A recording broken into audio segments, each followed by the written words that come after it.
And here we are again with another video, and this time we're doing this brief, and this is the last one in Unit 25. And what it actually asks us to do is undertake routine maintenance. So, we have to do some hardware stroke physical maintenance, we also have to do some software maintenance. So to support this, I've done another little video, and you can see the URL in the caption below me right now. And in this video we're going to change an inkjet cartridge, and then we're going to open a computer, see what it's made on the inside and see what we can do. And we're also going to do some software maintenance. So let's begin with changing the cartridge in an inkjet printer.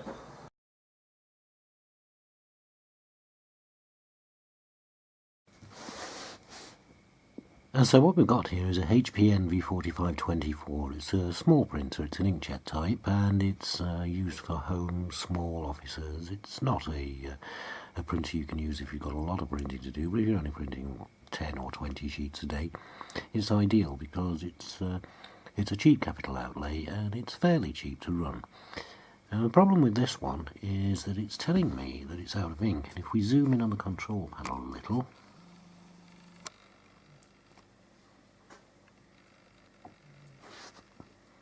there we are. It's got quite a bit of coloured ink left, but it's got nothing in the black, as we can see just there. So what we're going to do is we're going to change the black cartridge. Let's zoom out again. And to change the cartridge in these things, what you do is you pop the top like that. And if I move the camera, we can see the ink cartridges. Now these are very, very simple, and basically all you have to do is open the catch, take out the ink cartridge, and then we put a new one in by the reverse process. And the hardest part about this is actually getting it out of the box. So I'm going to pause the film here while we get it out of the box and put it in.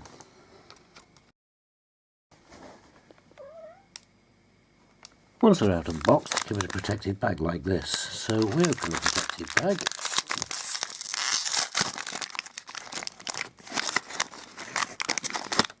We take out the cartridge, being very careful not to get our fingers on the circuit board just there. On the cartridge, you'll find that there's a protective tab. The protective tab comes off, and you put the label upwards, and you drop the cartridge into the slot. Let's move the camera so we can see what we're doing, and once it's in the slot you push it back like that, and then you close the trap. So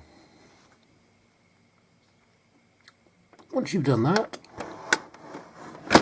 pop the top down, and if we look at the control panel again, if you can see that, but it does say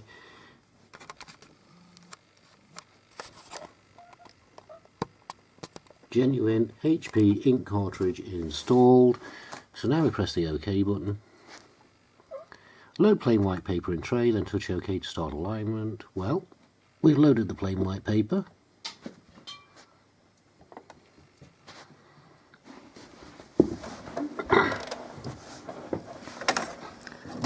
And so off it goes, it aligns the printer.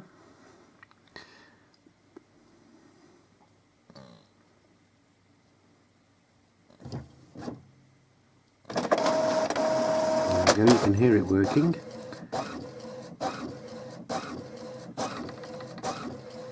If we zoom out a little, bring the camera back,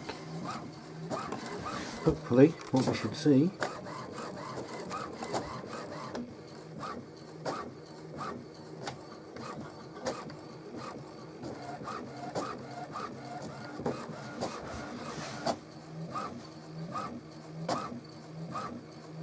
there comes our test print, and if we successfully install the black ink,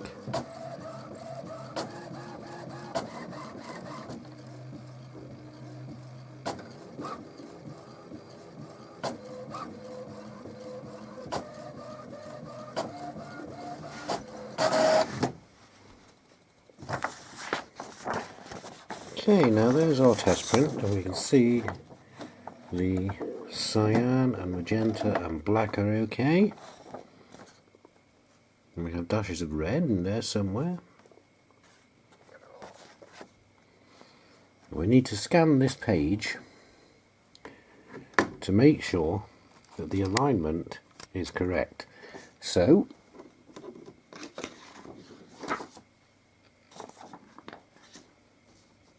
there we go.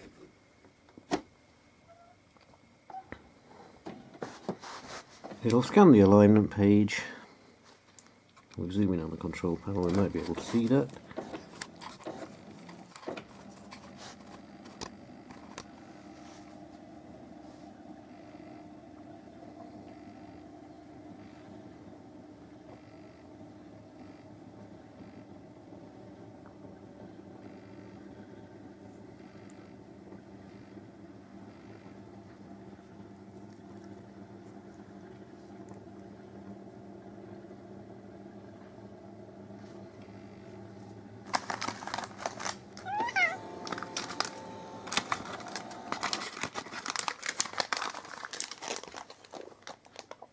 And there we are. That's it. So we successfully changed the ink in this little inkjet printer. Push the output tray back in and the job is done. Zoom in on there again. You can see that the black is now full. It's going to be a couple of weeks and we'll be changing the colour cartridge as well by the looks of things.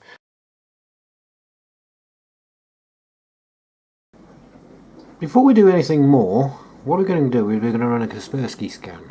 So we open the antivirus software up, and just to make sure that we've got the latest database on there so that we know what we're doing, we run the update and we see if there's anything more. Now, you can see on there, the last update to Kaspersky was 1 hour ago, so there shouldn't be, but you never know, so we'll have a look and see.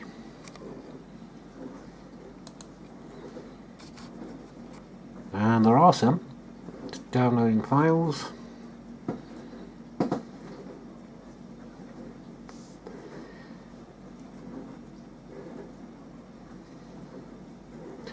Quite a good job we checked there, or we'd have been running a scan on older, out-of-date files.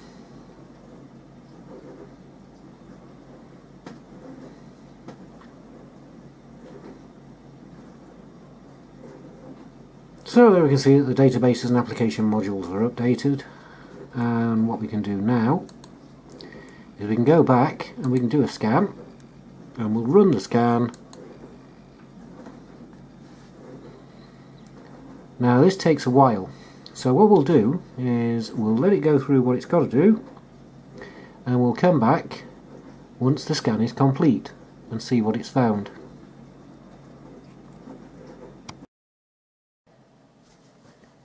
And with the scan then complete, less than a minute ago as it says here, it's scanned 338,548 files and it's found no threats. We can have a look at the detail report, but we don't really need to because there's nothing there really.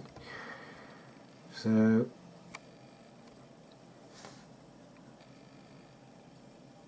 there have been 4 full scans this morning according to this.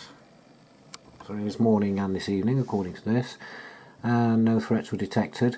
There was a rootkit scan yesterday, 2341, no threats detected, which is great because if we have a clean system, what we can do next is the next step, and that is to do a disk backup.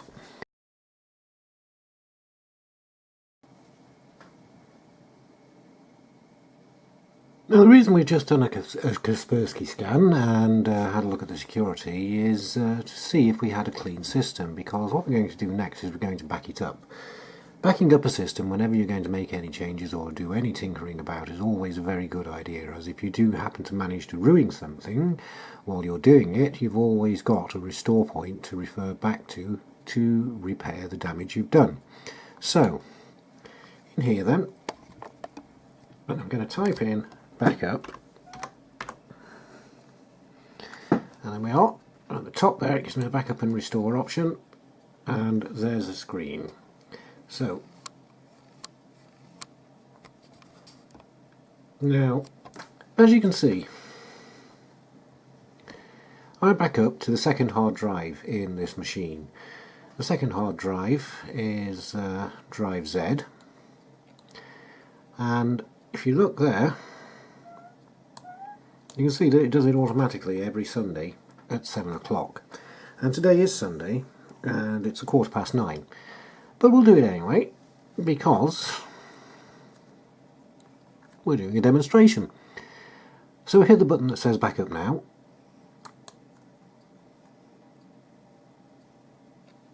And there we are. It's come up with a little rubric at the top there. Backup in progress. And we can see the details of the backup. Well, let's zoom out a little bit so we can see what it's doing. Creating a shadow copy. And now, by experience, this takes about an hour and a half to do. So that will take us up to 10:45. So I'm going to stop the camera. I'm going to have a cup of tea and, oh, I don't know, watch a bit of Star Trek or something, and come back when this has finished doing it, and we'll start the demonstration again from there.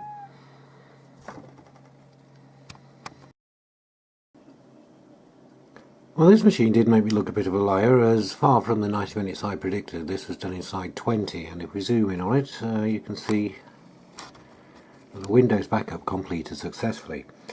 Now, the reason we've done a Windows backup is because the next thing we're going to do a defragment and a disk cleanup. So having done the backup, we're now going to do a disk cleanup. So what I'm going to do is I'm going to go to the little roundel at the bottom here, and I'm going to type in the word cleanup. If I swing the camera around a little bit and zoom in,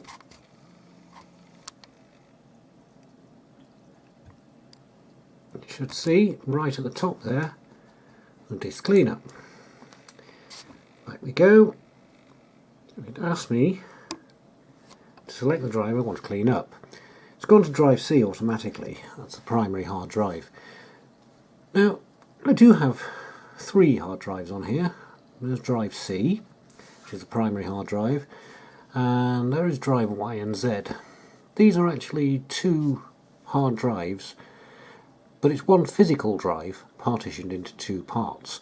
There's nothing at all on drive Y at the moment, and all that's on drive Z is the Windows backup we've just done.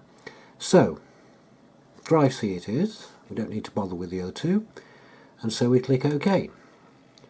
As you can see, it calculates how much space on the disk I can reclaim by cleaning up, and it puts it over here. You'll see that I'm getting 7.01 megabytes back. It's hardly worth it really, however, we'll do it. That's coming from the downloaded program files, the temporary internet files, the recycle bin, temporary files, thumbnails, and system archive Windows error reports. There are 2 here, the game news files and the game statistics files. I could select those and it would get rid of a bit more, and if I did select them, puts it up to 7.02 megabytes. I don't really want to get rid of those because I know what those are. They belong to Chess Titans, and I play Chess Titans quite frequently, and so I want those to stay exactly where they are. So we'll click the OK button, and if I swing back round now, you'll see it says, are you sure you want to permanently delete these files? And I can hit the delete files button with complete confidence because I know I've done a disk backup, and if I do ruin anything, I've always got a restore point to refer back to. So, delete files it is. And it'll do all this, whatever it's got to do, and then stop doing it when it's done it. And I can go back in there.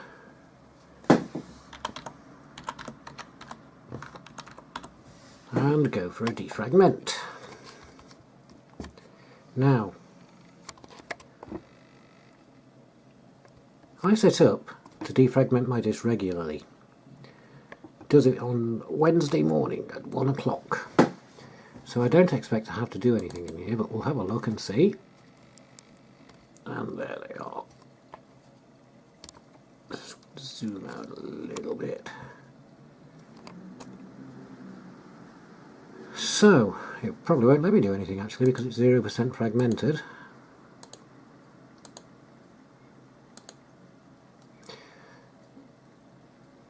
And they're all 0% fragmented, so they've all been done. So we really don't need to do anything there, which is always good news. And now, having made sure we've got disks that are in good condition, we can actually start to look at doing some sort of system configuration and maintaining that.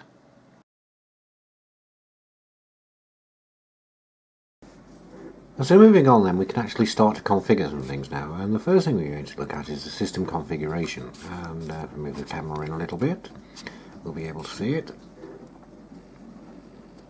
And there we are. Now, across here, we can choose what sort of startup we want. We can have the normal startup, which is the normal Windows boot. We can have a diagnostic startup, which is exactly the same as starting Windows in safe mode. Or we can have a selective startup, where we can load the system services and we can load the startup items. If we did that, we'd be booting in more or less the same as normal Windows. So we're going to set for normal startup, and we have the boot. Now this tells us where we're going to boot from and what operating system we're going to use. We're going to use Windows 7 on C Windows, which is the current OS and the default OS. And if we go into the advanced options, there's nothing I can actually do in there, it's all set. I can do that, there we are. Now, I can set my debug port. I can set it to wherever I like, and it will give me the serial output. The baud rate is how fast data transmits, and here it's 115,200 symbols. I can have it 9600, 19.2, 38, 57.6, and that's pretty important for my printer. So, if I had something like a Zebra QLN 420, I'd be wanting to set that to 57.600, but I haven't. I've got a normal PCL6 printer over there, so 115.200 it is. And we'll just untick that so that I can't change anything in there accidentally, and we go to the Windows default again.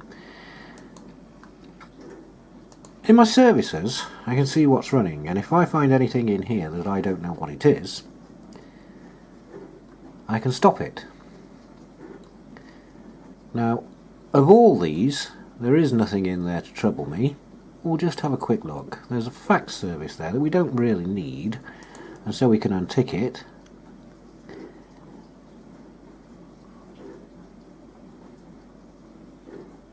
All of the rest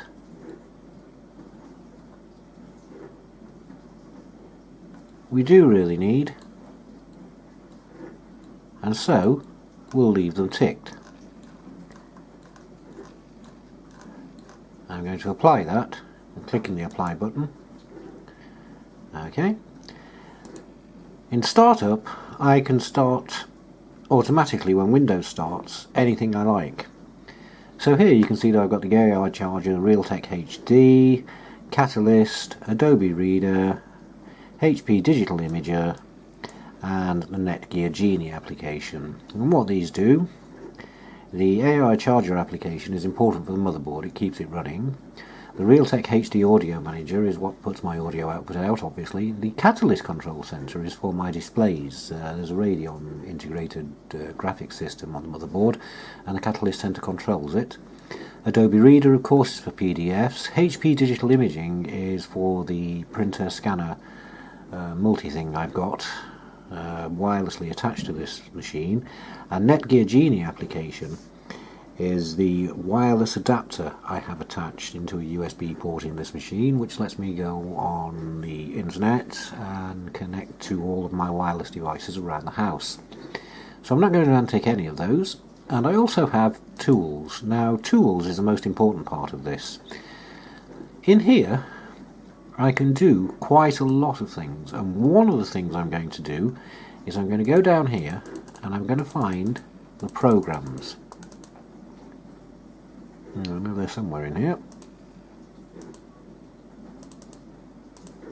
And there they are. Missed them on the first pass. So, if I launch that, and I put the camera down so we can see where we're going, I've got a list of the programs currently installed on here, and instantly I can see two I don't need. I've got Gossip, which is a little experimental program I did in a peer-to-peer network, and so I can get rid of that. Click the uninstall button and it will start to uninstall it.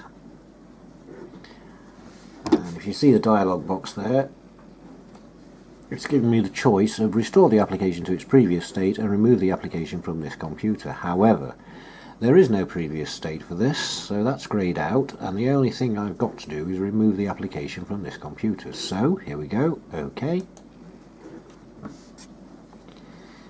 And there we are, it's gone. I've also got Hotel Giant. Now that's a game I put on this computer just so that I could delete it to see what happens. So let's go for uninstall.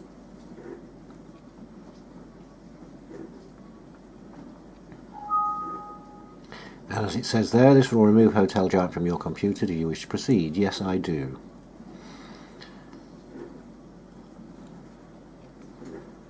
Hotel Giant has been successfully uninstalled from your machine. And there you are, as you can see, it's gone. Now, going down, I've got another one there, LAN chat, let's get rid. And as you can see, remove the application.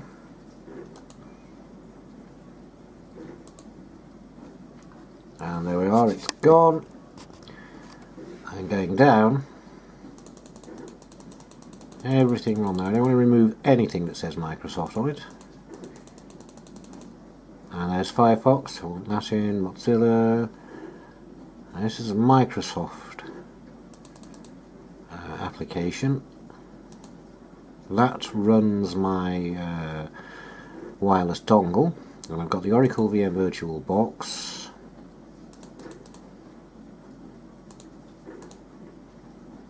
Sound and vision controllers, Real World Paint, Shockwave, TurboCAD and Windows Movie Maker. So I want to keep all of those on.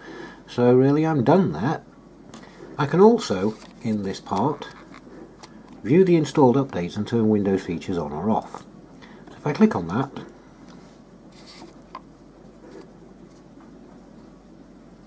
it'll take a wee while and it'll come up with some Windows features. And there it is. Now I could turn that off. I might get a bit of faster processing out of it, but it's a pretty fast machine anyway, so it's not really worth it. The media features I don't want to turn off. I use those quite frequently. I don't want to turn off the Microsoft Net Framework, and I don't want to turn off the print and document services. What else have I got there? Tablet PC components. I could turn that off, but it's not really worth it. The Windows Gadget platform. Yeah, it's not worth it. Windows Search, Virtual PC, XPS Services and XPS Viewer. I'm going to leave them exactly as they are. It's not really worth turning those off. And another thing I can do in here is view the installed updates. So what have I got in here? I've got Adobe Reader, Capcom. Don't actually know what that is, so we could have a look at that. Silverlight, Microsoft Visual Basic 2008, I use that for writing small apps.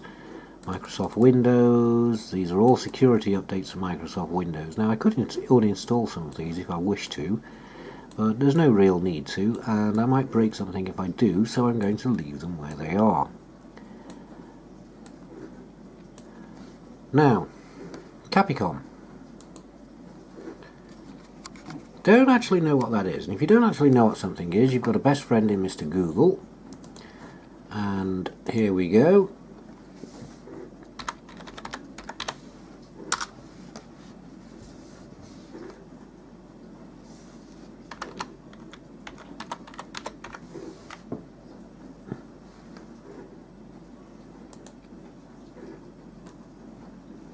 A discontinued ActiveX control created by Microsoft to help expose a select set of Microsoft cryptographic application programming interface functions through Microsoft Component Object Model. Right then. It's discontinued. We probably could switch it off. I'm not going to though, because it's my experience that switching things off breaks other things. So we'll just leave it on there. There's nothing there to worry me. It is a Microsoft provided thing. And so really, we're done with this one. And we'll go on to the next feature. Very handy little tool in Windows is this thing here, System Maintenance. And if I click the next button now, it will go through and it will detect issues all by itself. So it checks for broken shortcuts, unused desktop items, and it's better off running it as an administrator, so I'm going to do it. Now it's checking the clock time. It takes a wee while to go through things, but when it does,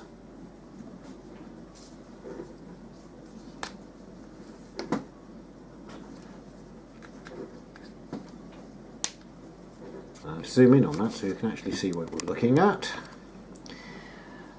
So it's had a look through, it's had a troubleshoot, it's found nothing to update or change, so very, very handy little thing we can do there once a week, just to see if we have got any trouble that we don't know about, and let Windows sort it out itself. In this case there was nothing to find, but it has been in the past that it has found something, and it's warned me about them and changed things.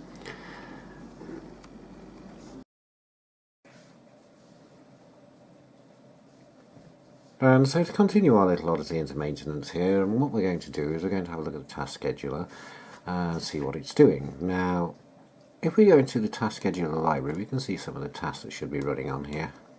And as you can see, the Adobe Flash Updater is configured to run at 0058 every day, and then repeat every 1 hour for a duration of 1 day. Kaspersky is configured to come on at the logon of any user, and OneDrive is configured to come on and after triggered repeat indefinitely. But we're going over here and we're going to create a basic task. Now let's zoom in so we can see what we're doing a little bit, and what I'm going to do here is I'm going to tell it to open Firefox. Now, when I open Firefox, I want it to come up with Google and Netflix. So I'm going to tell it, or rather I'm going to tell Firefox, that I need 2 home pages on there.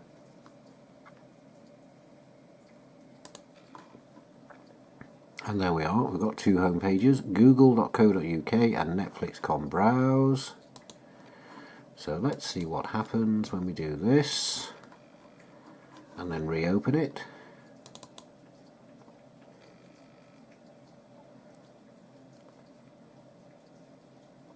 Okay, it comes up with Google as 1 home page and Netflix as the 2nd. I want that to do that every time the computer starts automatically without me having to click on Firefox. So we'll call this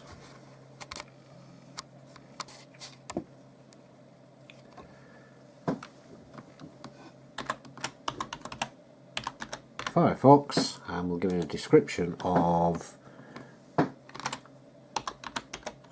auto start Google, auto start Google and Netflix. Okay, so now we say next. It gives me an option when to do this. So every time I log on, next, I want to start a program.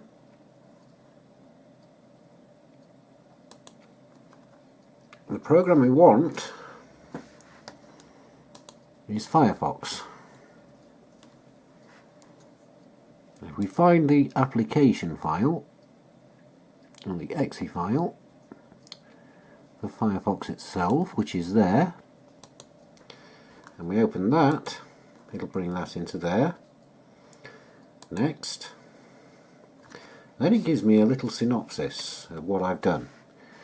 So, the name is Firefox, the trigger and the action is start a program, and there we go on, at logon of course PC Erlang. So, let's finish that. So, there it is, the new task we've created. And what we're going to do now is we're going to restart the computer to make sure it works.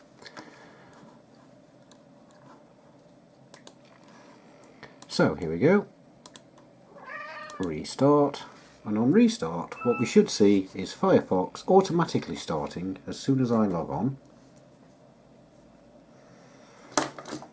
However, there is a little caveat here.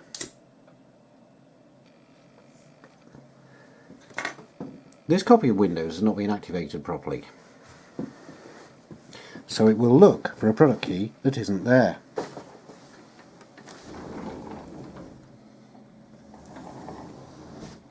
And it will ask me to activate it, so I might have to click away those activation screens before anything happens. So let's see.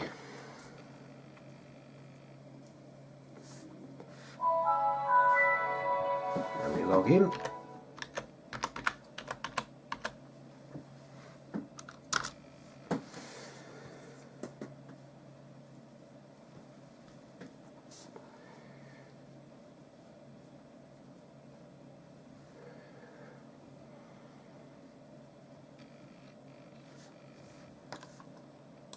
Click away, and it's done it straight away without me having to click anything. Come up with Google,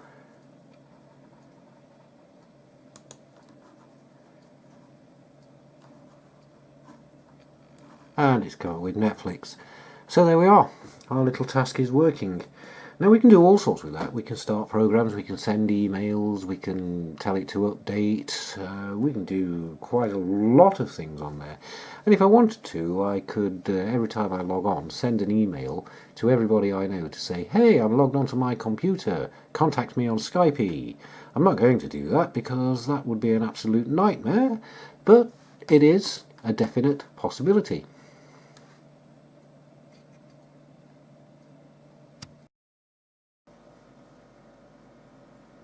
Now, as I believe I mentioned earlier in this video, the board inside this machine is an AMD board, and AMD do a series of software suites for their motherboards, and one of the things they do is the Catalyst. So what I'm going to do is I'm going to go in there, I'm going to bring up the Catalyst control center, and there it is. And if we zoom in a little bit, you can see what the Catalyst control center does. And you can see there that we can alter the desktop displays, we can alter the power settings, we can alter the video, the gaming experience.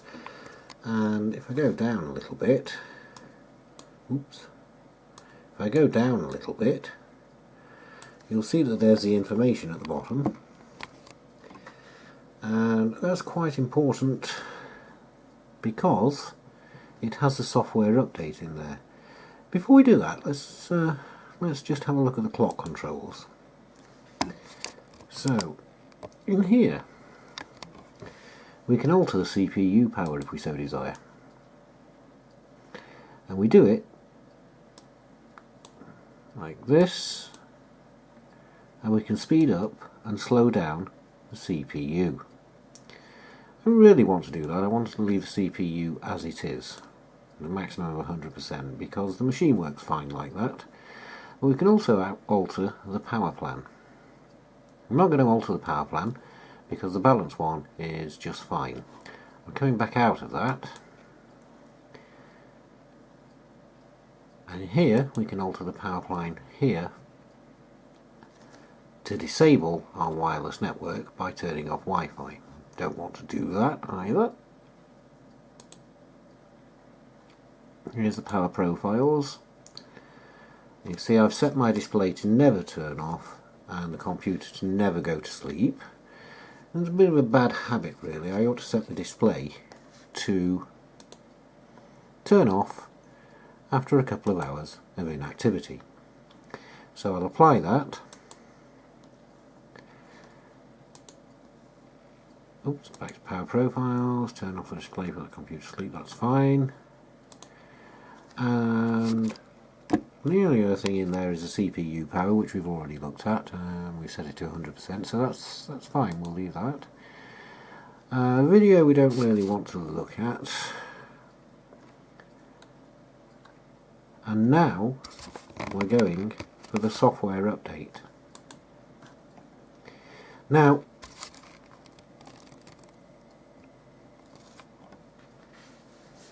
I update it every so often automatically, and the next automated update check according to this is on the 15th of October, so there's probably something in there if we look. And if I check for updates now,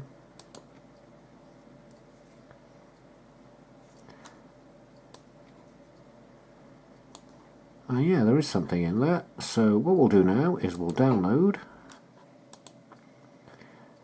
And as you can see, there is actually quite a lot there, and it's going to take some while to download. I'm on a very slow internet connection, so I'll pause the film here and I'll come back when it's actually done it.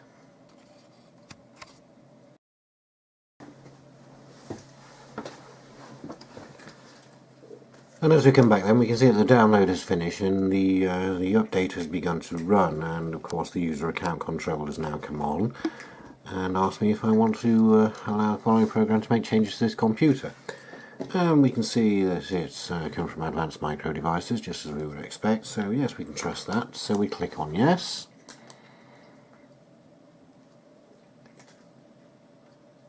And we're going to install AMD Catalyst 15.7.1 for 32-bit version of Windows. We're going to install it to the default folder, because if we don't it breaks things. And off it goes.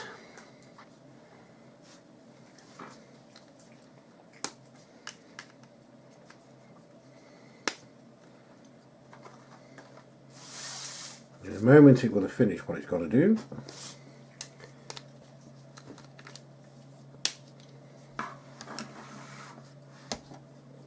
No, we don't want to increase the resolution. The resolution is perfect as it is at the moment. So, Catalyst software comes up, it loads the settings.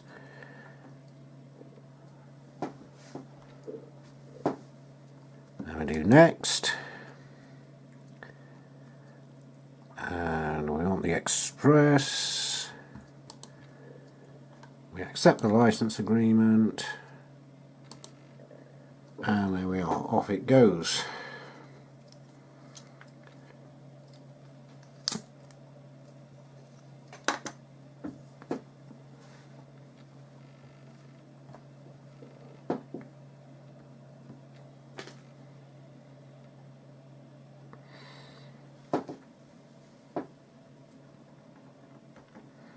So it's going to install several components.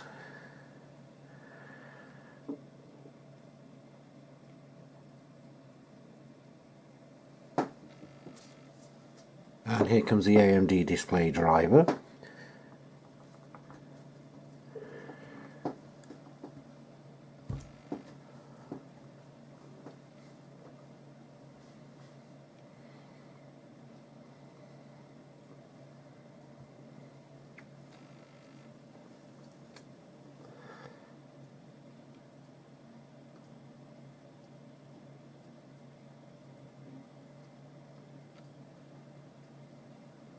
And I've got a feeling it's going to do a lot more, because the overall progress is down by less than a quarter.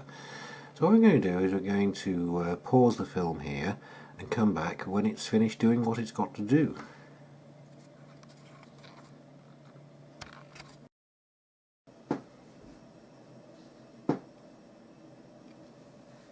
And now it's finished what it's got to do, and the current version is up to date, as we can see from the dialog box here. And so let's just have a brief recap on what we've done so far. So, we've run a Kaspersky scan, we've done a disk backup, we've done a disk cleanup, We've defragmented the disk. We've looked at the system configuration, not done much with it. We've looked at the system maintenance. We've created a basic task, and we've run the AMD Radeon Catalyst to make sure our hardware support is up to date. So there remains one thing for us to do before we get on to the hardware maintenance, and that is to check the processor speed. So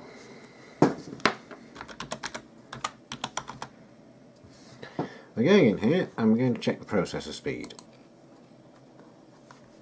And let's have a look what we've got.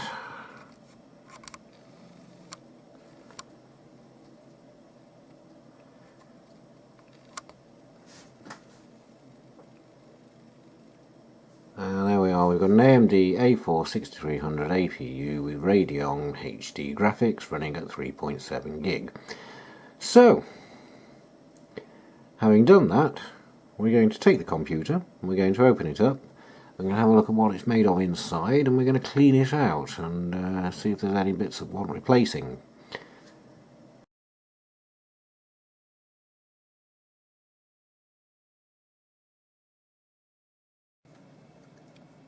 So we've had a look at how we're going to keep our software in order and our operating system, and the next thing to do is to have a look at our hardware. It needs cleaning and inspecting, and if any bits are worn we need to service them. So we're going to start with the monitor, keyboard and mouse. Now, it's a fact that these days people seem to spend half their lives in front of their computers, and they get grubby. Dead skin, people eat in front of them, people drink in front of them, they sneeze on them, they do all sorts, and computers will get filthy. And this particular monitor has had something spilled down its side. It looks as though it might be some sort of fizzy pop. Whatever it is, it's left a trail down the side of the monitor, and we really need to get that off. It's a bit grubby, so we need a couple of tools here. We're going to use, for the monitor, some screen cleaning wipes. I'm going to clean the front of the monitor with these. And then, as we get to looking at the keyboard, we're going to use some air duster. We'll also be using that on the inside of the computer as well. First of all then, let's do the monitor.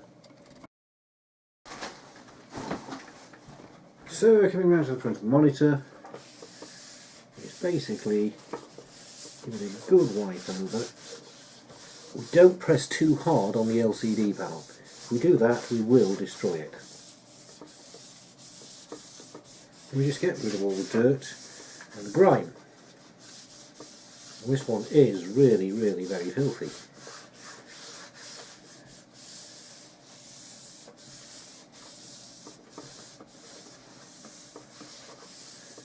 If we take the monitor to the light and lay it flat, we can see a little better where the dirt and the grime is. And oh dear.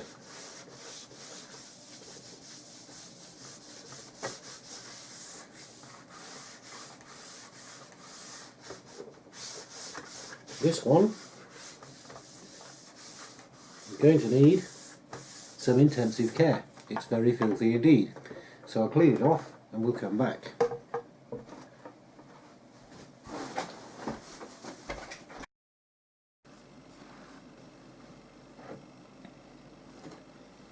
Keyboards can get really grubby. At work one day I was called into a computer that was acting crazily according to the secretary who was using it, and the reason it was acting crazily is that the cursor was racing across the pages of Microsoft Word that she was trying to use. The reason the cursor was racing across the pages of Microsoft Word is that the spacebar on the keyboard was jammed down. And the reason the spacebar on the keyboard was jammed down was that the secretary had had a pot noodle and dropped a bit of it on a keyboard. She'd cleaned it off, but she'd forced a little bit down underneath the spacebar, and as she pressed the spacebar down for the first time after her lunch, a piece of pot noodle, I think it was a noodle, jammed the spacebar down and caused it to make a constant contact. So I fished it out with my tweezers, and lo and behold, there was a working keyboard after that. but it just goes to illustrate how grubby keyboards get and how we should clean them regularly. Now, with this one, it gets cleaned fairly regularly, so I don't expect much debris to come out of it, but I'm going to turn it upside down and see what does drop out. And not a great deal, but there was some. Okay. And the easiest way to clean your keyboard, if you do it regularly, is to get some of this, go from end to end, give it a really good blast, and what's dislodged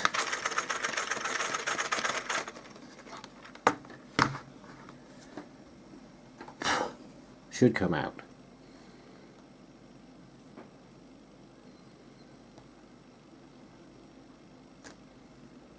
Now, you'll see that this leaves a little bit of residue on. It's not supposed to do that. That residue will eventually evaporate, so I'm not going to worry too much about that. We're going to look at the mouse. The keyboard's on one side.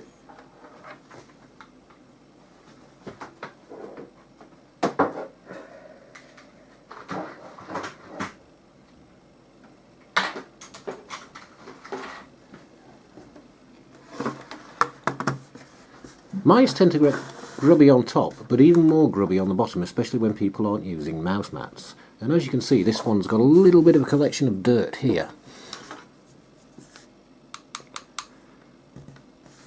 If we were to leave it, what would happen is it would get grubbier and grubbier, and eventually there'd be so much dirt accreting on there that the movements of the mouse would become erratic.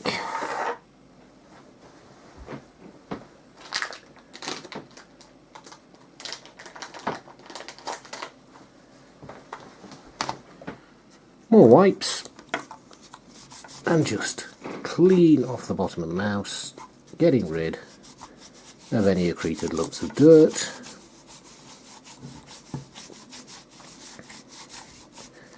And also do the same for the top. Make it nice and minty fresh and shiny.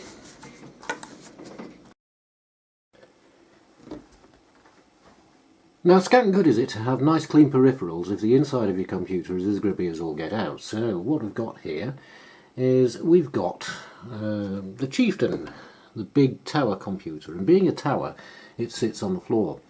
On the floor is not a good place for computers to be really, because they'll pick up all the dust and everything. So we need to have a look inside and see what's what in there. So what we're going to do is we're going to extricate the wireless network for a start. I'm going to put that safe to one side, and then we're going to take the panels off.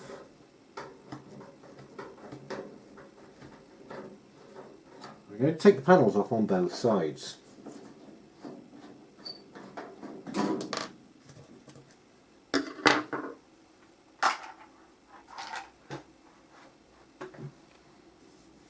Off she comes. No,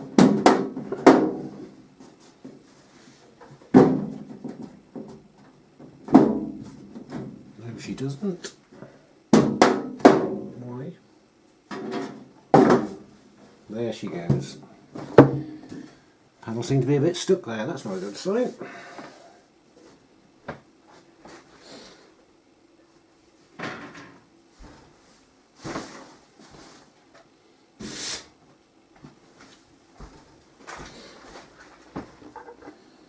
So let's do the same to the other side.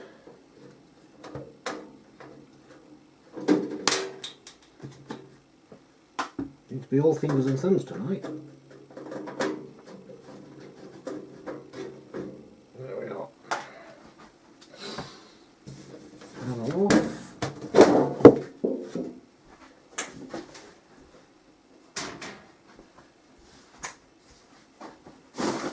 Let's turn around so we can see what she's made of inside.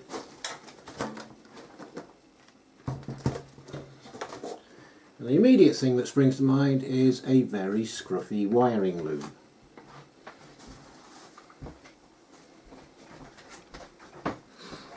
There's a wire here that's hanging down. Is it going to do any harm? It doesn't look like it.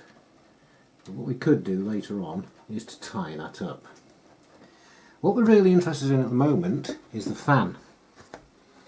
The fan is the thing that's most likely to get grubby. It's a very handy tool to have is a torch, and oh my, oh yes. Now if you can zoom in on this so you can see the fan.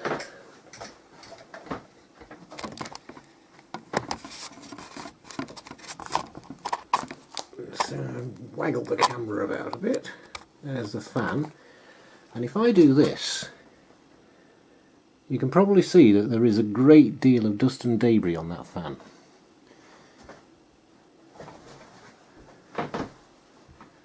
Quite a bit on the floor of the computer as well. So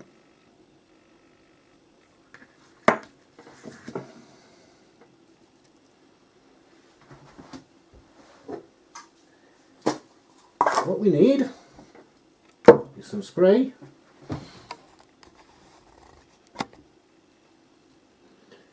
and a nice pair of tweezers. I'm going to take the tweezers and hold the fan in place, and I'm going to spray, but before I do any of that I'm going to put my anti-static wrist strap on just in case I touch any of the bare metal parts. So here we go.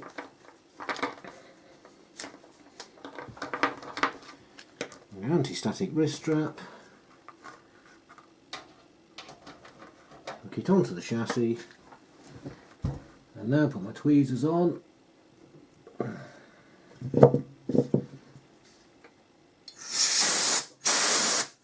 Blast off that dirt. My torch on. Oh yes, it's very much caked in it. So what I'll have to do is I'll have to tweeze all this dirt out. If I grab a little bit of it here,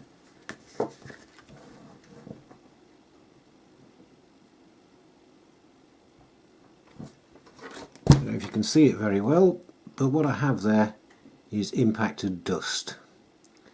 So I'm going to have to get rid of all of that off this fan, and off the chassis fan as well, and probably off the power supply fan if I look.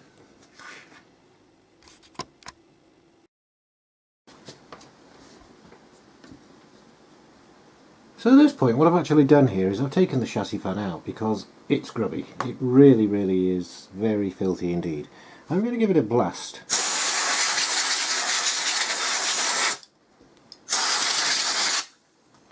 Ooh, lots of dust came out there.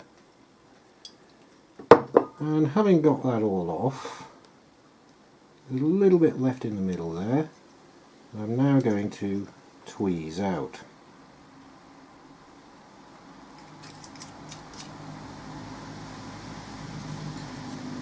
A bit more. And a little bit more, it's everywhere. What I should have there now is a nice clean fan, which is good. We don't want them to be grubby and dirty. So, putting that down, this is the impressive supply of impacted dirt I took out of the heatsink fan. And as you can see, that's not going to do it any good whatsoever. The next thing is to look at the vent where the chassis fan actually goes, and that's grubby as well. So a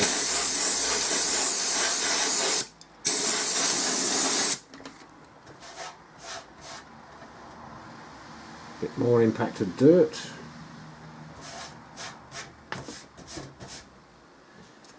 The power supply fan isn't actually too bad. I've just had a look at it and it's not too bad. So what we're going to do now is we're going to look at the motherboard, see if that's clean.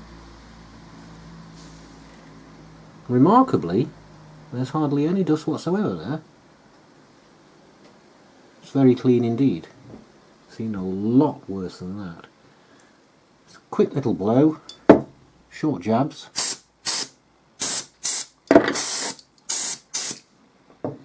Now I'm going to tilt. Let's come back so you can see a little bit. I'm going to tilt the computer this way. Down to the bottom.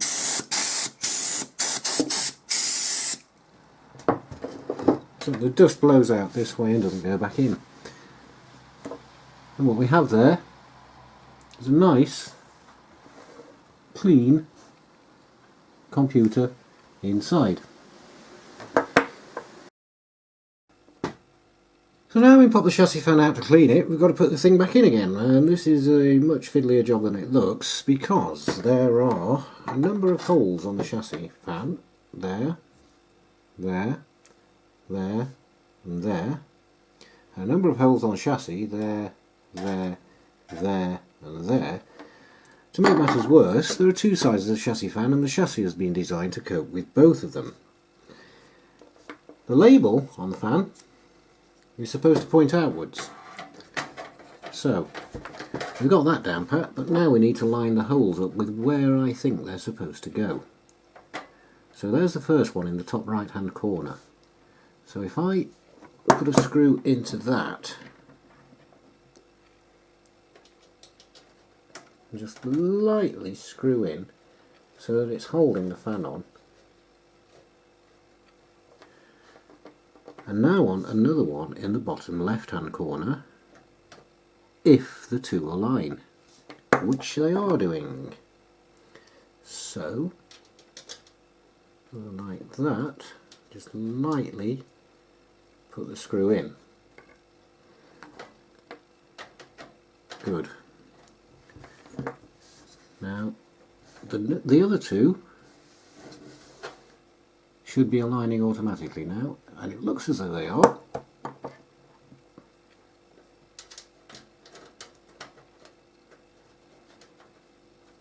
That's good.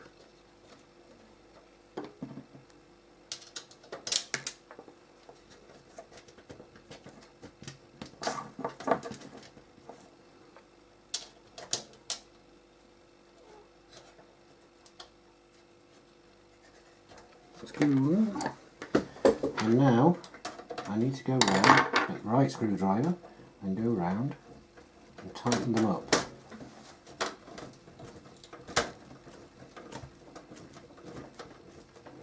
That one's gone in nicely. Will this one?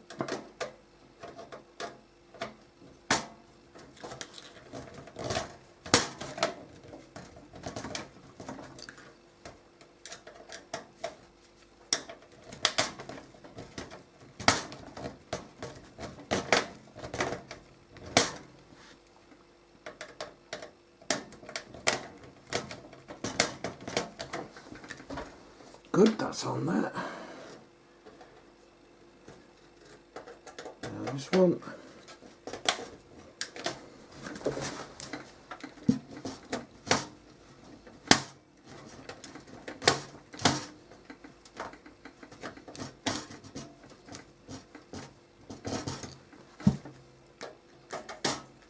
And this one should now go in smoothly and without fuss. Chassis fan on there nice and tight, and that's that job done. What we're going to do now is a test boot, make sure the chassis fan is not rattling around, and we can put the whole thing back together and do some final maintenance.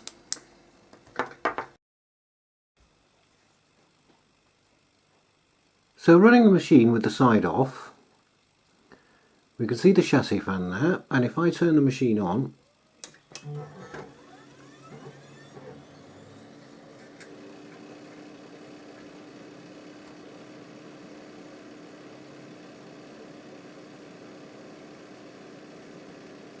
there we are, it's spinning the right way.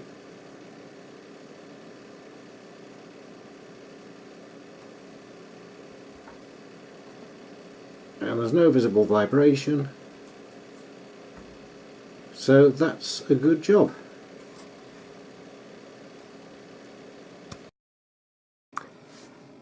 Now, whenever you open a computer up like we've just done, there's always the chance that you're going to make a complete and utter dog's breakfast of everything and harm something inside the computer that you shouldn't do. So you never ever walk away and leave it untested. And here's the same computer booted up with all the peripherals that we just cleaned put back in, and everything seems to be working. So we're just going to test the keyboard and make sure that works. And as you can see, I'm getting characters on the keyboard, so yeah, that's fine.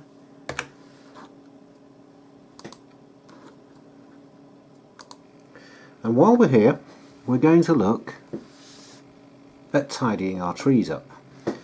Now, I don't know if you can see it very well with this resolution, but here I've got a little folder called Dump Bin. And it's where I put all the stuff I use regularly. Let's just zoom in a little bit so you can see what's on there.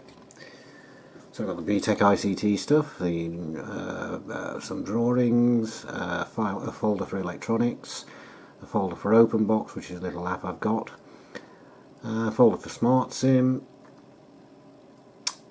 and I've also got a lot of files here. Now, if we look in my folders, I do a lot of drawings for various things. And once I've used them, I'll put them into this folder, which is done stuff.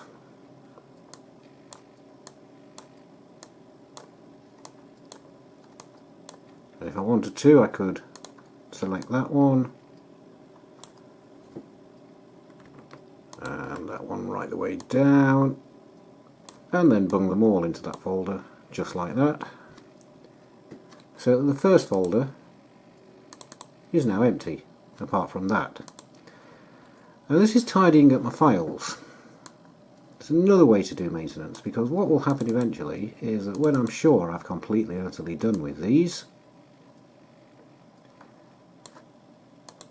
I will delete them out of that folder as well, put them in the recycle bin and then empty the recycle bin, and they're gone forever. Why is this important? It's important to know where all your stuff is. Again, if we look in the electronics folder, here I have a collection collected over many years actually for things to do with electronics. So in there I've got components, and in subfolders in there, relays. So there'll be a data sheet for relays in there. And I've only got one relay in there, RSB5S. Okay, and LED. There's only one data sheet in there, and that's for the 8-segment LED from Kingbright. Now the computer needs a regular file structure, whereas humans don't. But if humans do have a regular file structure, it's much, much easier to find things. So let's make that bigger so we can see what we've got. And go back a bit. Now down here I've got the NEATS manual. Let's zoom in so you can see it a little bit. The NEATS manual is an electrical thing, and it's the Navy Electrical and Electronic Training Service. That really needs to go, because it's about A-level standard, into that folder there called A-level. And in there, setups and everything else. So that is now a nice clean dump bin.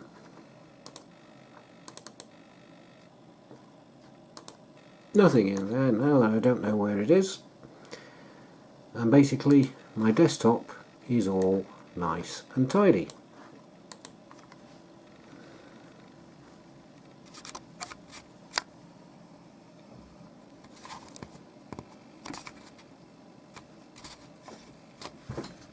Well, with tidying up our files and folders there, we've done really what we set out to do in this video, and we've done the maintenance we had to. So let's have a recap of what we've done. We've done all our software maintenance, we've run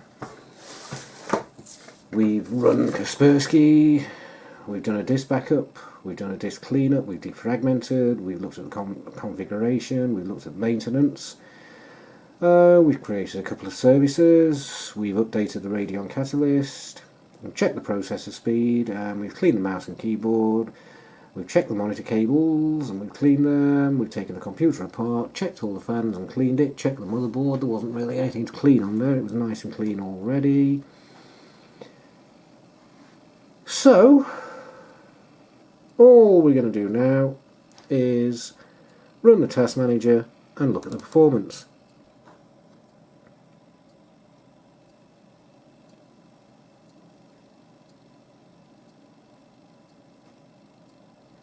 Now, as you can see there, CPU spiked for a moment there while we were running the task manager, but now it's down to between 0 and 8%. And this indicates, well, there we go, 29%, and this indicates that everything is okay with the CPU, and the physical memory usage is about halfway up the page, a little lesser, so everything's fine there too. So we can say now that this computer is cleaned, maintained, and good to go. So let's shut him down.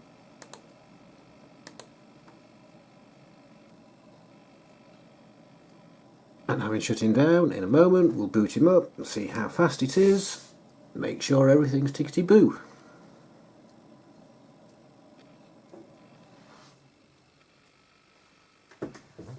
And there we are, he's shut down.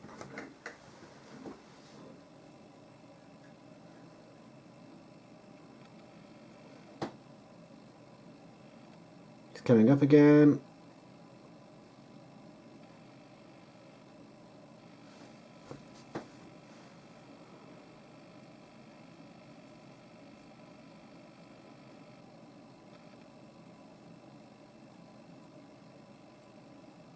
And that's pretty fast actually, that's very fast. I'm happy with that. Oops. I'd be happier if I put the right password in. We'll just get rid of that and that, and there we are, blitz fast. So our computer is now in perfect working order, maintained, orderly, clean, tidy, nothing wrong with it whatsoever, which is exactly what we want and what we set out to do. The video is over. Hope you enjoyed it.